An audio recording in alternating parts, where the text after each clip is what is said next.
This is old Carpenter's Bluff Bridge. It's pretty neat, but what's underneath it is even cooler if you're like me and like to be outdoors and off the road.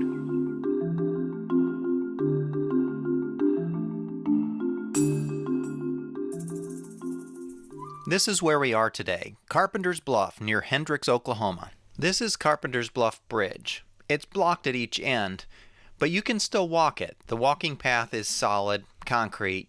You can see the right side, which used to be the roadway. I believe what we're walking on here is actually where the train tracks used to be. Carpenter's Bluff Bridge spans the Red River. It's neat. Say hi, Aiden.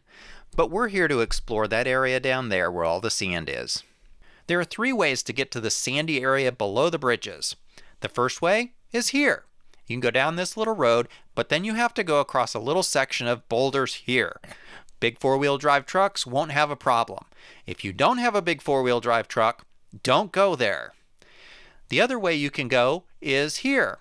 This is a pretty steep hill, very easy to go down, but you are at an angle, kind of diagonal, so I usually avoid that route coming off of the pavement if I can.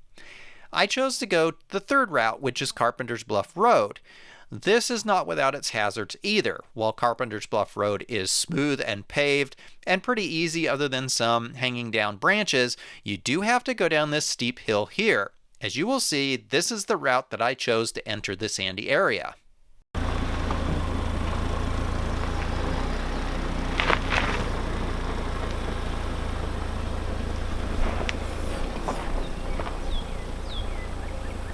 Nice and easy, take it slow and you can make it down just fine. As you can see, this is a pretty steep hill, although it doesn't look as steep on camera as it actually was because the camera was pointing down the hill. It's a little rutted out, as you can see. I wouldn't go down anything steeper, but this is definitely doable. This is that same hill. You can see it's very steep and the holes in the surface make it very difficult for vehicles to go up. Since we're here, let me show you my attempt to exit the way we came in. There's a little bit of traffic today, but that's not normal. But here I go. We're on the same hill that I just went down, and my little Jeep is in 4-wheel drive with the traction control turned off, which is perfect for sand. You can see a little bit of difficulty there, but then when I get to the second part where the big dip is, I just can't get up it because my Jeep doesn't have the power. There are a few hills, and some of them are kind of steep, but that's not most of what the trails are. Most of the trails are like this. They're fairly flat, easy to go through. Occasionally you see some traffic. There's a little bit of mud while we're here today because it rained probably in the recent day or two, but normally it's dry.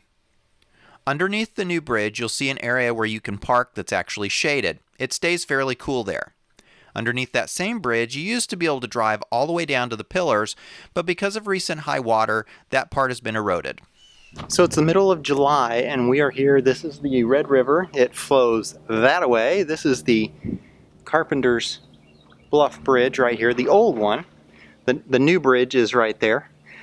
The water's really low because there's no overflow, no high water being let out of the Denison Dam, which means I'm assuming that it has its effect, depending on where the Denison Dam is in relation to this, but I'm pretty sure the Denison Dam flows into this, and since there's no overflow or high water being let out at the Denison Dam, this is really shallow, which is perfect for the kids. So bring the kids out, bring a floaty or you can probably float right down the river, and it's very calm. You can see Aiden is quite a few feet out there, and he's still could just play and have fun. So water's nice and cool.